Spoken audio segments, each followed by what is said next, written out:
నమస్తే, welcome to Aadya media. ఈరోజు మనతో పాటు స్టూడియోలో ఉంది సీనియర్ జర్నలిస్ట్ ఇమ్మంది రామారావు గారు. నమస్కారం సార్. నమస్తే బాబు. సార్, జగన్ గారి మీద ఎయిర్పోర్ట్లో, వైజాగ్ ఎయిర్పోర్ట్లో దాడి జరిగింది కదా సార్, కోడికత్తి సీను అని. ఆ కేసు ఎన్ని మలుపులు తిరగబోతుంది సార్? ఇంకా ఒక కొలిక్కి రాలేదు. చాలా ఆశ్చర్యకరమైన మలుపులు తిరగబోతుంది.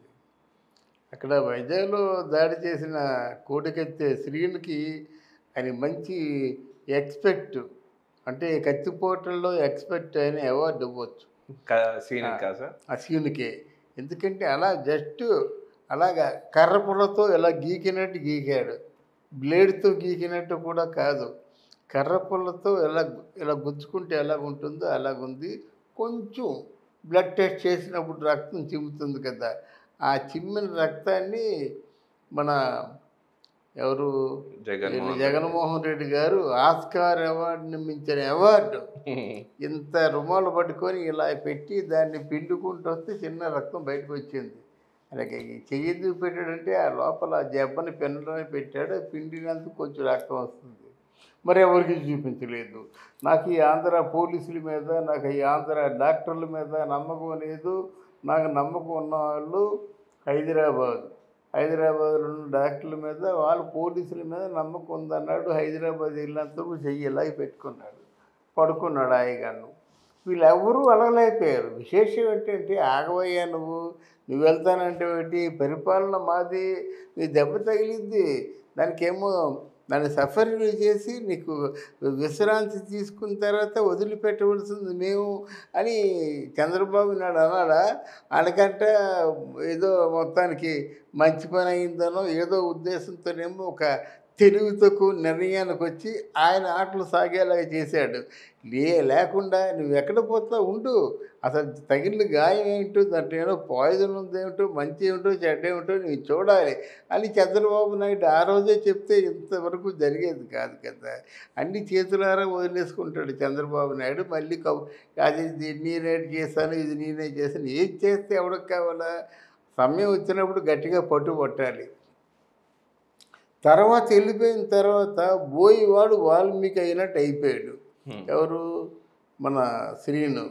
ఇక్కడ ఏంటంటే ఆ నెపంతో నన్ను ఇలాగ చంపడానికి తెలుగుదేశం వాళ్ళు ప్రయత్నం చేస్తున్నారు అని ఉదాహరణగా ఎయిర్పోర్ట్లో ఒక తెలుగుదేశం వాళ్ళ తాలూకు మామూలు క్యాఫ్టేరియా ఉంది, అది వాళ్ళు చూపించారన్నమాట. వాళ్ళు చేశారు ఇది అంటే, అవును నిజమో కామోసు అంటే కామమ్మ మొగుడు అంటే కామోస్ అనుకున్నట్టుగా ఆయన చెప్తుంటే నిజంగా తెలుగుదేశం పార్టీ వాళ్ళంటే ఉన్నారేమో, ఎవరు తెలుసు.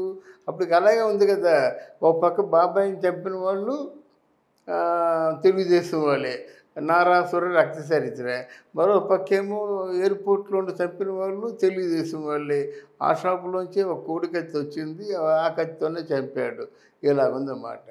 ఇలా ఉంటుండగా మొత్తానికి ఏదో ఈ రెండింటిని అడ్డం పెట్టుకొని అమాయకమైన ముఖంతో ప్రజల మధ్యకి వెళ్ళాడు. ఇక పోయినట్టయితే అంబటి రాంబాబు ఆ నటన ఎంతవరకు మర్చిపోయాను. ఆ కత్తి మాత్రం, కత్తికి ఏదైనా పాయిజన్ కూడా రాసి ఉండొచ్చు. అదేమో లోపలికి వెళ్ళిన తర్వాత మొత్తం శరీరం అంతా ప్రాకి చచ్చిపోవచ్చు. మనకి మన అదృష్టం బాగుండి ఆ మహానాయకుడు మనకు దక్కాడు, కానీ లేకపోతే దక్కునా అని అంబటి రాంబాబు.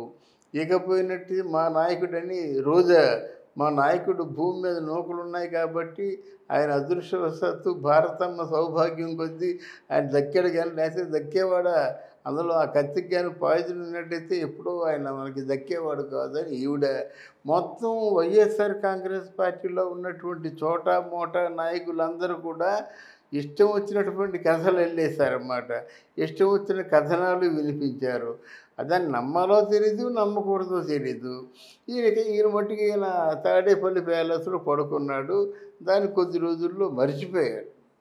మర్చిపోతూ ఊరుకుంటారా? అక్కడ ఆయన చెప్పాను కదా, ఇది ఎవరు బోయివాడు వాల్మీకి అయినట్టు ఉన్నాడని. ఈ శ్రీను కోడికత్తి శ్రీను మాత్రం వెళ్ళి డిగ్రీ పూర్తి చేశాడు. చదువులో చాలా ఇంటెలిజెంట్ మాట. ఆయనలో ఒక రిపెంటెన్స్ వచ్చింది. ఏమిరా అన్యాయంగా తెలుగుదేశం పార్టీ వాళ్ళ మీద నెపం పెట్టేశాను, ఇది తప్పు కదా అని చెప్పి ఆ రిపెంటెన్స్ మనసులో కలిగిందన్నమాట. నేను నిజం చెప్పేస్తాను.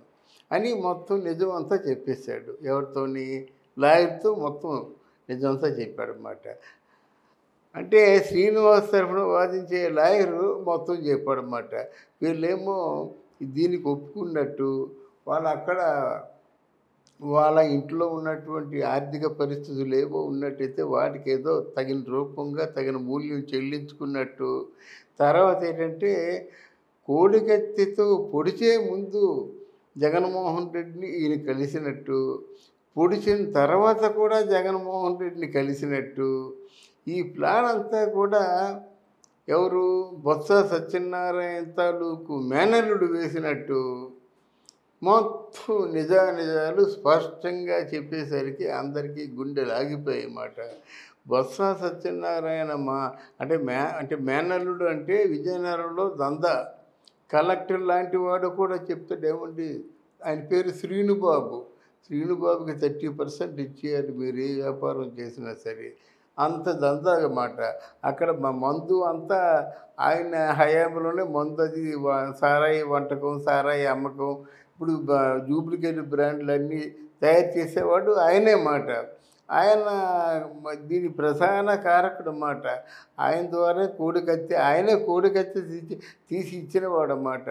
అంటే జగన్మోహన్ రెడ్డిని చంపేటువంటి ఆయుధం ఇచ్చినవాడు ఈయన మన బొత్స సత్యనారాయణ గారి తాలూకు మేనరుడు అన్నమాట. ఇప్పుడు తెల్లంగా ఈ కేసు స్పష్టంగా చెప్పడం జరిగింది.